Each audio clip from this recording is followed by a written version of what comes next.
I don't give a fuck what you say. Yeah, I'ma do shit my way.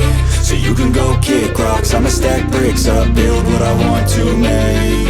Yo, I got a lot of shit to say, so I'ma do this every day. I'll be writing things until I'm fucking buried in my grave. 6 feet deep under, but my body won't.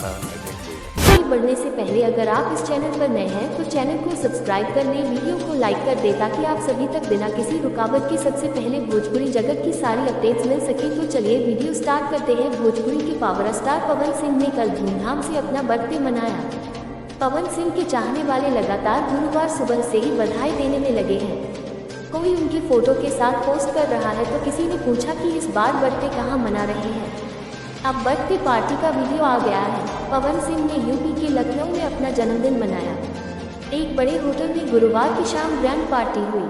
Pawan Singh ने गुरुवार की शाम cake काटकर अपना जन्मदिन मनाया।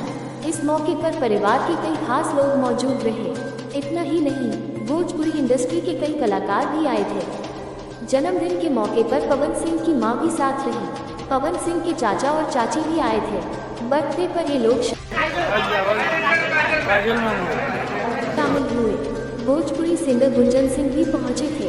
डिम्पल सिंह भी पवन के बर्थडे पर पहुंची। इस मौके पर भोजपुरी इंडस्ट्री में धमाल मचाने वाली एक्ट्रेस डिम्पल सिंह भी पहुंची थी। इसके अलावा निर्माता धनंजय सिंह, अभय सिन्हा, सिंगर ब्रजेश सिंह, पीआरओ सोनू निगम, संगीतकार छोटे बाबा, संगीतकार प्रियांशु सिंह, मनोज टाइगर, निर्माता धीरज सिंह सहित अन्य लोग शामिल रहे। जन्मदिन के शुभ उपलक्ष्य पर रिलीज हुआ पावर स्टार पवन सिंह का नया गाना। जन्मदिन के मौके पर पवन सिंह का गाना पाँचे के नाचे भी रिलीज हुआ। गाने में पवन सिंह का साथ शिल्पी राज ने दिया है।